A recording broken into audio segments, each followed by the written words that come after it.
Bien, os agradecemos mucho por vuestra atención y por habernos ayudado con las dudas que hemos tenido durante la traducción de este texto. Ahora os pedimos que quedáis conectados algunos momentos más porque, como decíamos al principio, nos hemos puesto en contacto con la autora y entonces ahora nos vamos a proponer nuestra entrevista a Pilar Adón.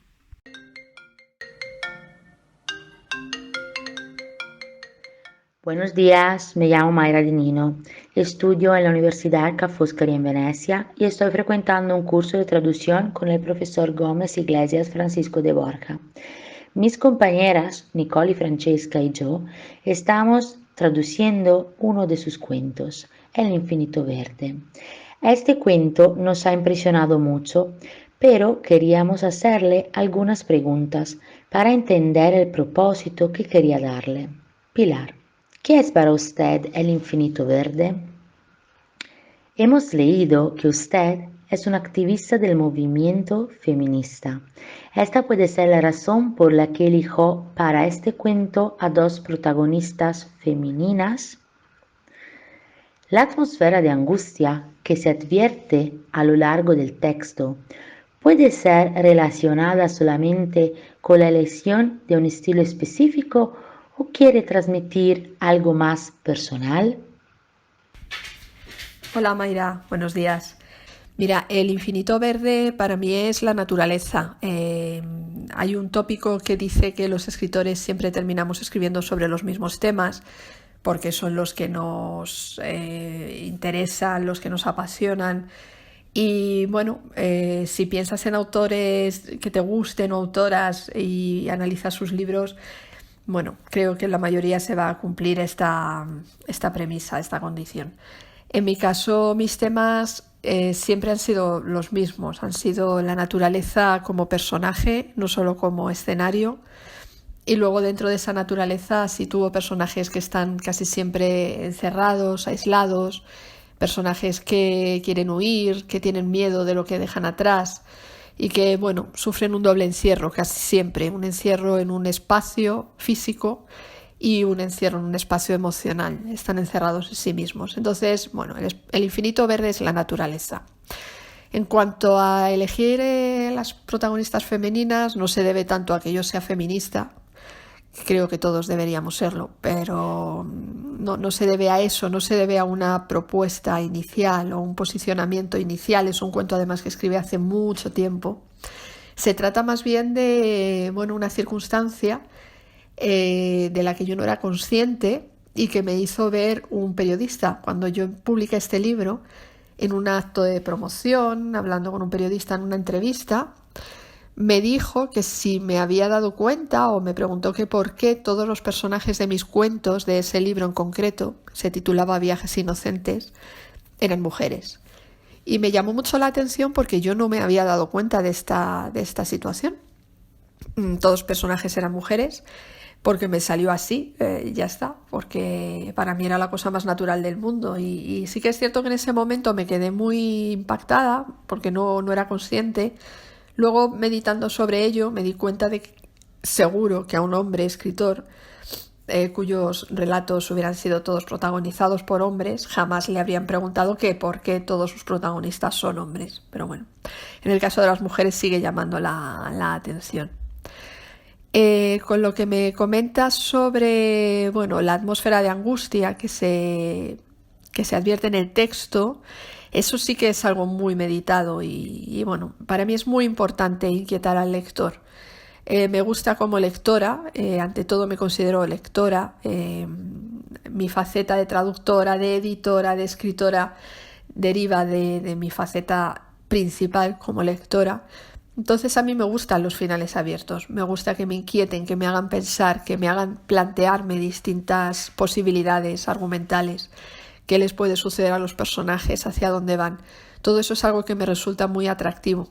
Y entonces, bueno, pues mis relatos es algo premeditado. Dado que el cuento en cuestión no tiene un verdadero final, ¿piensa usted que el infinito verde podría tener una secuela? Usted también publicó novelas y poemas. ¿Cuál es el género literario con el que se siente más cómoda? Para seguir con tus preguntas sobre el final abierto del relato, bueno, puede considerarse que no tiene un final real, como tú comentas. Para mí lo que sucede es que la protagonista se funde, se fusiona absolutamente con la naturaleza, se convierte en un ser ecléctico, un ser extraño, porque claro, no es vegetal desde su origen. Y entonces ese miedo de estar en un sitio aislado, ella sola, anclada al suelo, se une al hecho de no pertenecer a ese mundo. Estas derivaciones, bueno, pues pueden tener muchísimas interpretaciones de todo tipo. Es cierto que cuando yo escribo no pienso en todas esas derivaciones.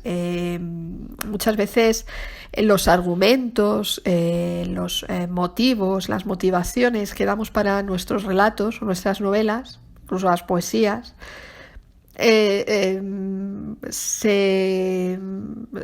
llegamos a las conclusiones a posteriori. Es decir, yo empiezo a escribir, escribo lo que me gusta, escribo lo que me gustaría leer, escribo lo que me apasiona, como decía antes, y cuando ya llegan las preguntas de los lectores, de los periodistas, es cuando empiezas a analizar y a decidir por qué has escrito lo que has escrito.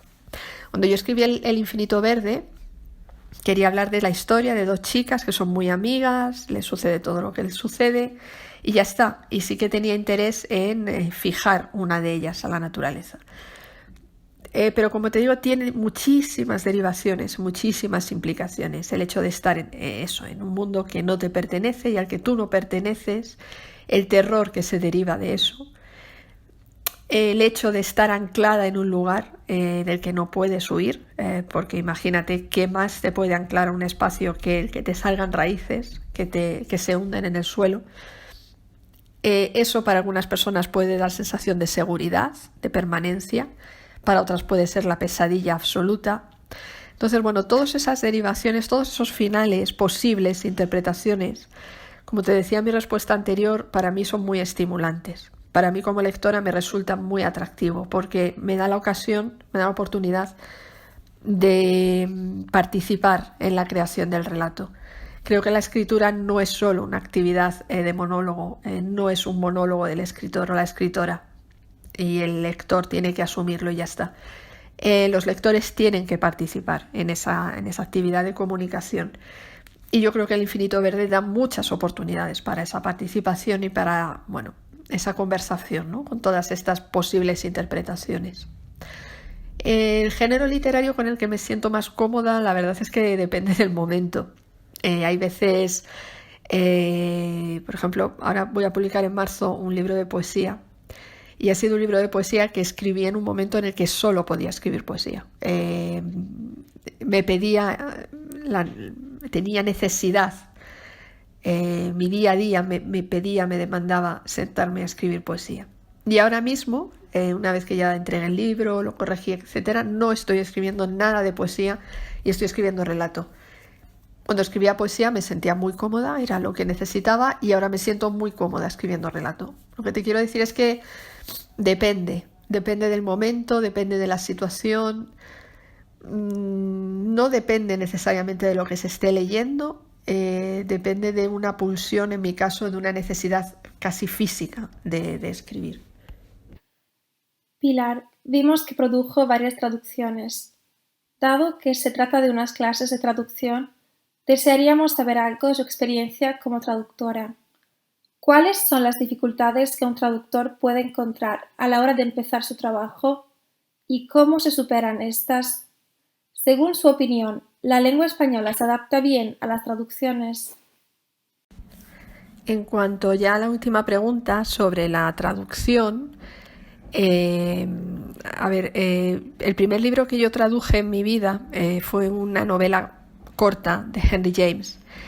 Y recuerdo que fue una auténtica pesadilla, lo pasé muy mal, porque soy una persona muy perfeccionista. Para mí es muy importante la literatura, es una de las actividades más importantes de mi vida. y quería que el texto en el castellano quedara impecable. Yo me di cuenta, traduciendo ese texto, de que leer a Henry James en castellano era muy fácil, porque había tenido muy buenos traductores, pero traducirlo era una labor titánica. Era muy fácil entenderle en inglés y ya te digo, en castellano sonaba de maravilla, pero la traducción me costó muchísimo.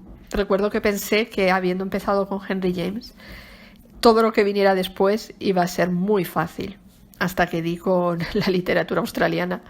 Pero bueno, eso es otra historia.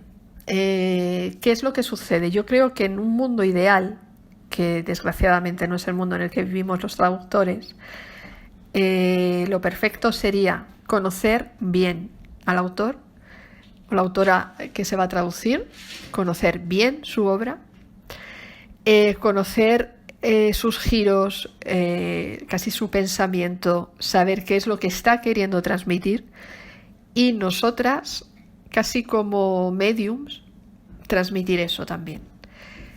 La intención de la autora o del autor es lo que tiene que primar en el texto, y eso es lo que tenemos que conseguir. Entonces, las dificultades todas, es muy difícil traducir literatura. La traducción literaria es muy complicada. Yo he ido, pues eso, curtiéndome, aprendiendo a lo largo de los sucesivos y sucesivas autores que he estado traduciendo, y he tenido la suerte, sobre todo en los últimos años, de poder elegir a los autores o autoras que he traducido. Entonces, bueno, pues la verdad es que he tenido la suerte eso de poder optar por escritores que me atraían muchísimo, a los que más o menos conocía previamente. Con Penélope Fitzgerald, por ejemplo, ya ha llegado un momento en que casi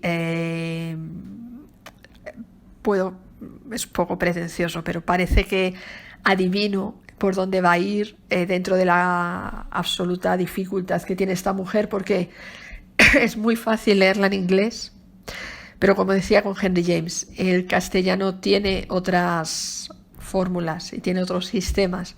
Entonces, lo que ella dice en 4 palabras, 5 palabras, en castellano no se puede decir con esa brevedad. E imagino que con el italiano debe de pasar algo parecido. Entonces, tenemos que ser conscientes de que los textos se van a alargar. En castellano los textos siempre son más largos, las novelas siempre son más gruesas en castellano de lo que lo eran en inglés, pero tenemos que ser comedidos también. Buscar el adjetivo exacto, el sustantivo exacto, no, por supuesto, intentar enmendar al autor, aunque creamos que se equivoca. La voz del autor es la voz y la nuestra es solamente eso, una intermediaria. Y una cosa que se me pregunta mucho es que, como también soy escritora, si mi voz, mi ritmo, mi manera de decir las cosas puede llegar a interferir en el del autor o la autora a los que estoy traduciendo. Y la respuesta obviamente es que no.